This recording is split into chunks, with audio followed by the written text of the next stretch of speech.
fa da zafi-zafinta domin har yanzu rikici ya balle tsakanin Man Nasiru el-Rufai da kuma Dr. Abdullahi Umar Ganduje akan wani dan gwagwarmaya mai suna Dadiya ta da aka sace a shekarar 2019 wanda kai tsaye Man Nasiru el-Rufai ya ce fa ku tuhumu gwamnatin jihar Kano da sa hannu a sace wannan bawan Allah. Har yanzu suna ganin cewa wannan sultan siyasa ne amma dai ga da labari ya kasance. Na farko dai waye ma Dadiya ta? Dadiya ta wani dan gwagwarmaya ne wanda ya kaurin suna a Twitter a shekarar 2019 da zuwa baya wanda dan hankwasiya ne kuma babban dan adawa ne gwamnatin Baba Ganduje. To an dauke Dadiya ta ne a ranar 2 ga watan August shekarar 2019 ya dawo gida da motar shi BMW ya riga da ya shiga gida yana so ya kulle gate fa sai wasu masu dauke da makamai suka tare shi suka nuna masa bindiga suka tafi da shi a gaban matarsa wanda kamar wasa tun daga lokacin ba ƙara jin labarin sa shin ƴan ta'adda ne shin jami'an tsaro ne sai a bakin Man Nasiru el-Rufai muke jin update din dazu a inda yake cewa fa shi wanda Dadiya ta ma da yake zaune a Kaduna bai ma san shi ba domin a lokacin Dadiya ta fa babban dan adawar gwamnatin Baba Ganduje ne kuma babban dan kwankwasiya ne ko Man Nasiru el-Rufai fa ya ce wasu ƴan sanda aka turo tun daga jihar Kano suka kwamishe suka tafi da shi kuma ya ce wani dan sanda ne da aka tura Ekiti ya faɗi wannan bayanin da cewa da Kano aka turo su suka tafi da Dadiya ta a inda wannan dan sanda ya ce fa da Kano aka turo su zo su tafi da shi wanda indirectly yana so ya ce ne kamar da gwamnatin Baba Ganduje ne aka turo shi domin yana suka Baba Ganduje a lokacin Baba Ganduje bai kasa a guye wajen ba da martani a inda yake cewa yayi tir kuma Allah ya wadare da bayanan da Malam Nasiru el-Rufai a gidan jihar Bishop idan ba ku manta ba ina ce muku Malam Nasiru el-Rufai zuwa ya gidan Arise TV ya interview ya faɗi wannan manganan Baba Ganduje ya ce cewa fa Malam Nasiru el-Rufai yana so a daina zargin shi ne fa yake so ya dora wani laifin domin Dadiya ta a garin Kaduna aka sace shi kuma a garin Kaduna yake da zama inda Baba Ganduje yake cewa fa shi ma fa Dadiya ta yana so gwamnatin Kaduna ne a wannan lokacin a inda yake da jami'an tsaro fa a je a bincike akan maganar da Malam Nasiru el-Rufai ya faɗa kuma ya tabbatar da cewa shi a lokacin shi fa ba a kama kowa duk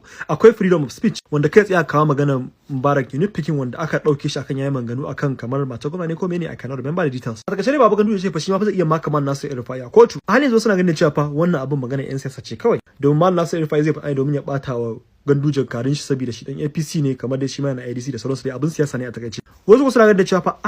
akwai gravity a maganar Malam Nasiru el-Rufai kamata ya aje a binciki Ganduje shi ma kuma a bincike shi akan wani zargin da ke yawo tamam ba abin tambaya nan shine me ra'ayinku mu haɗe a comment section Allah ya sa mu dace